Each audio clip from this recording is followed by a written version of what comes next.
In our last video, we talked about how we have to use significant figures because we can only be as certain as our most uncertain measurement. But how are we taking those measurements? So every measurement has a number that we get from our measurement device, followed by a unit from that measuring device. Different measuring devices have different units. The number should also be as precise as the measurement. Remember what we said before, you can only be as precise as your measurement device and then estimate one digit past what your measurement device gives you. So in this class, we'll be using SI units, which stands for System International, and it is all based off the metric system, where length is in meters, lowercase m, volume is in grams, lowercase g, volume is in liters, capital L, time is in seconds, which is an S, we sometimes use minutes or hours, and temperature can be in Celsius or kelvins. Celsius is abbreviated with the degree symbol and an uppercase C. Kelvins, on the other hand, is just abbreviated with an uppercase K, no degree symbol. While both are System International units and are acceptable, in here we'll mainly be using Celsius because we don't have thermometers that measure in Kelvin. Now you have to choose the right tool depending on what you want to measure. If you want to measure temperature, you need a thermometer. If you want to measure volume, you need a graduated cylinder. If you want to measure time, you need a watch or a stopwatch. And if you want to measure weight, you need some sort of balance or scale. Now you can tell what kind of measurement you're working with based on the units you're given. For example, if you're told a bag of tomatoes is 4.6 kilograms, we know that that is a mass because of the grams and kilograms. Similarly, if a person is 2.0 meters tall, that is a length because meters is length. 0.50 grams of aspirin is once again a mass because grams is our mass unit. And if a bottle contains 1.5 liters of water, that is a volume because liters is our volume. Now, what are some US units that are used to measure each of the following? So length, most of us tell our height, for example, in feet and inches. That's what we use in the US. But on the metric system, we're going to use meters and centimeters instead. In the US, we use a lot of different units for volume. We do use liters sometimes, which is helpful. I know you've bought that 2 liter of soda. However, we also really like using ounces as a measurement is one of our really common ones. We'll also use cups. I'm sure you've done a recipe that says to add 2 cups of water. As far as weight, we primarily use pounds in the US compared to our mass in grams. And as far as temperature, you know that the Weather Channel tells us everything in degrees Fahrenheit instead of Celsius. This brings us to 2 vocabulary words that a lot of students struggle with. So if we have 3 targets, and we're going to shoot 3 arrows at each of them. So how do they compare? So you can see in my first one, all of my arrows hit the center. So I would say it is both accurate and precise. Accurate meaning it hit where I wanted to, the center of the bullseye. Precise meaning it hit in the same point every time. Now my second one is precise. They all hit in the same place every time, but it's not very accurate because I was aiming for the center and I didn't hit it. Meanwhile, my last one is neither precise nor accurate because I didn't hit where I wanted to, the center, but I also didn't hit in the same location every time, so it didn't go either. So based on that, take a second and define accuracy and precision. So one of the skills you're going to need in here is the ability to read a meter stick.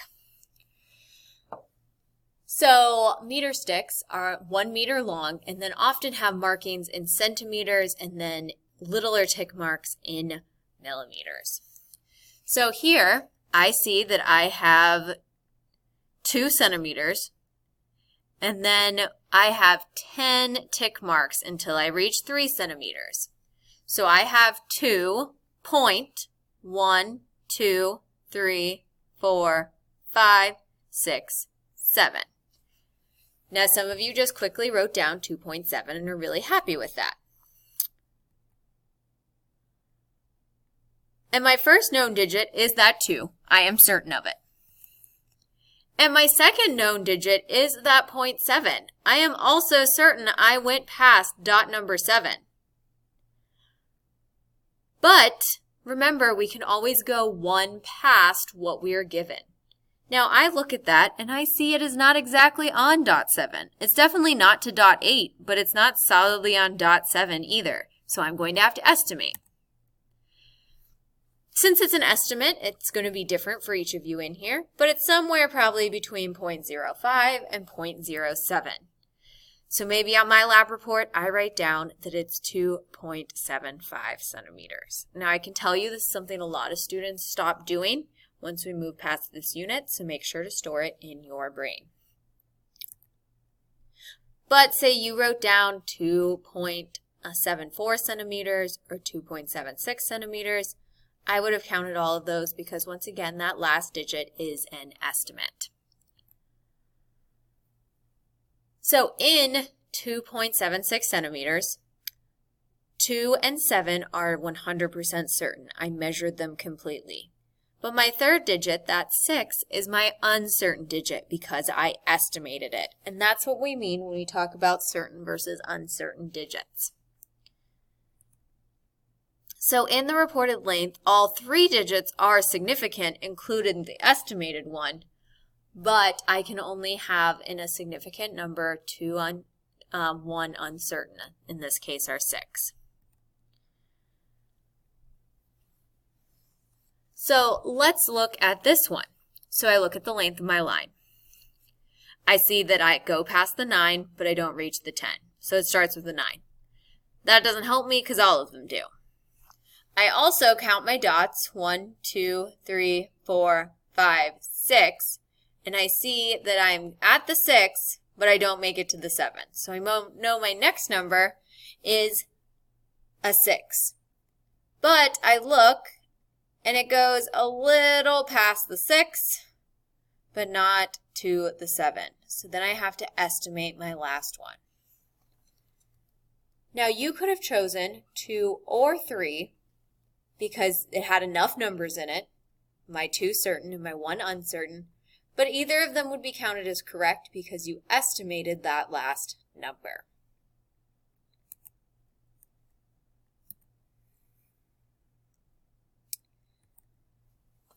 Now let's look at the length of this line. So it goes right to the 5. When I draw my line down, it is exactly at my 5. So I definitely don't make it to that first dot there. So my next one is a 0 because I don't make it to 1. And since I'm saying it is exactly on there, I'm going to call it 5.00. I'm going to estimate that last 0.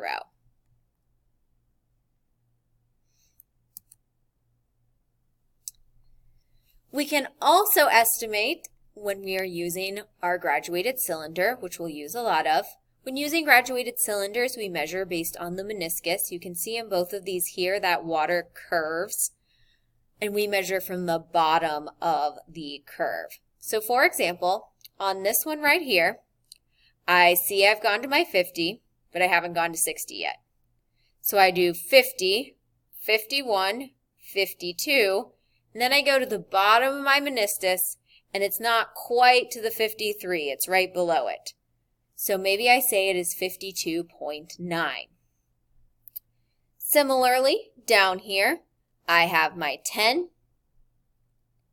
Now this one is a little weird because you'll notice it has 1, 2, 3, 4, 5, 6, 7, 8, 9, 10 lines until I get to the 15. Which means each line instead of being worth 1, like you may have been thinking, is worth a 0.5. So that means I have 10.5, 11, and then I have 11.5, but then I get to estimate. And maybe I think that that is right on my 11.5.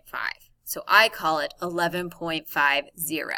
Maybe you thought it went just past it, and you call it 11.51. But always measure from the bottom and always check how things worked out in the tick marks. Now, as far as our metric prefixes are concerned, you've already saw how I called certain things kilograms or milliliters, and those are because of prefixes. So kilo means 1,000 of that unit, so 1 kilometer equals 1,000 meters. Centi, like century, means 100 of that unit, so 1 meter equals 100 centimeters. Similarly, $1 equals 100 cents. And milli, these are the 3 most common ones we're going to be using. There are others that you're going to have to learn, but milli means 1/1000th, and in 1 liter, there are 1,000 milliliters. Now, you don't need to learn all of these, but I did want to show you that we're just going to learn a small number of them, this chunk in the middle right here, but we do have prefixes for lots of things. Down here is when we're talking about cells and cell structures, super, super tiny things. Up here, you've started to see these when we're talking about data. For example, my external hard drive is a 1 terabyte hard drive, meaning it can hold 10 to the 12th bytes of data. That's a lot of data that used to be unheard of, and now it's all over the place because we use so much data. I'm sure one day they will be selling peta and exabyte hard drives. Or maybe we'll just have like computer chips in our brain then. I don't know. But we keep using these numbers and getting bigger. Now to just give you a comparison, once again, this isn't something you need to memorize. We can change anything to the other ones, but we're trying to use the one that's most practical for us. For example, it is ridiculous to say that a skyscraper is 350,000 millimeters tall. But saying it's 350 meters tall makes perfect sense. Similarly, saying that a bottle is 0.002 kiloliters makes people think it's a really small amount of liquid when 2 liters makes a lot more sense. On the other hand, if you said that a cat weighed 5,000 grams, people are going to think you have the world's most obese cat, when really that cat only weighs 5 kilograms, which isn't that heavy at all. It's normal cat size. So the point of this is we use different prefixes based on what it is we are trying to demonstrate. Because while the cat makes most sense to be measured in kilograms, the cherries make most sense to measure in grams because 5 grams is a perfectly nice sounding number. So what we use really depends on what we're measuring. So going off of that, think about the unit you would use to measure. So if you were asked to measure your height, what would you use? Well, millimeters is going to be really small. And kilometers is more like what people use when they're driving. So meters makes the most sense. Similarly, if you measure your mass in milligrams, it's going to be a really big number. Grams is still going to be a pretty big number because a gram isn't that much. A gram is actually pretty small. Kilograms, on the other hand, are much more comparable to pounds. The distance between 2 cities is going to be kilometers, but the width of an artery, on the other hand, we're going to use millimeters because arteries are so small, we want a more detailed measurement. So what you use all depends on what you're measuring. Now, as far as what you do need to remember, you need to know the prefixes here. And my way that I remember them is King Henry died unusually drinking chocolate milk. And that gets me KHDUDCM. And those stand for kilo, hecta, deca, and then the U is for unit, which you can plug in as meters, liters, or grams. deci, centi, and milli. Now you will notice that I use died, deca, with a capital D, while I use drinking, deci, with a lowercase d. It's easy to remember though, deci is the smaller one, so deci is the lowercase one.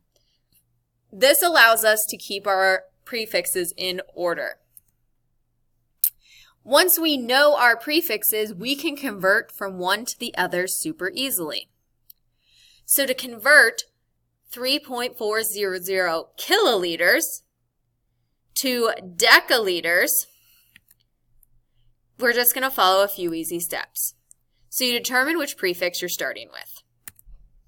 Then you determine what prefix you're converting to. Then you're going to count how many steps you move when you go from 1 to 2. And you're going to move the decimal that many places in the same direction. So we started at king. We're ending at deci, or deca.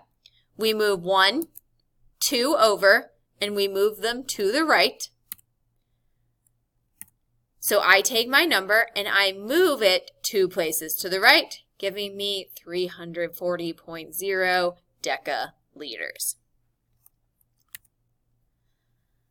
Let's do some more practice with that. So if I have 1,000 meters, unusually, and I'm trying to go to millimeters milk, I'm going to go 1, 2, 3 places, and I'm moving them to the right. So I have to move 1, 2, 3 places to the right, making me have 1 million as my answer.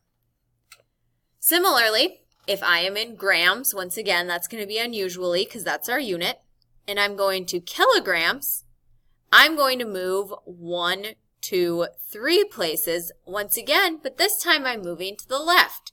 So I have to move my decimal to the left. And I move it 1, 2, 3 places to the left, making my answer 0.000001 kilograms. Liters is unusually going to centiliters, chocolate. I move 1, 2 to the right. So I move this 1, 2 to the right, giving me 10 centiliters. If I have 0.01 meters and I want to go to decimeters, that is 1 spot to the right. So I move this 1 spot to the right for 0.1 decimeters. See, not that bad. You can do it. So let's talk about units of length for a second. So there are a lot of different units of length out there. So if we have 500 meters, that means we have 0.5 kilometers. If I have 2.5 meters, that means I have 250 centimeters. And if I have 1 centimeter, that means I have 10 millimeters. So we can do these conversions. Now, one you don't need to know, but I thought you might like to see, is that 1 nanometer equals 1.0 times 10 to the negative 9th meters. And you can see in this is water right here, the distance between an hydrogen and an oxygen in a water molecule is 0.094 nanometers. Now, you might see that number and not think it's a big deal, but that is actually 9.4 times 10 to the negative 11th meters. So it's really, really small. So in summary, in this video, we were looking at our metric units and how we can convert from one metric unit to the other. You are required to have your metric conversions memorized and to be able to use them. Good luck!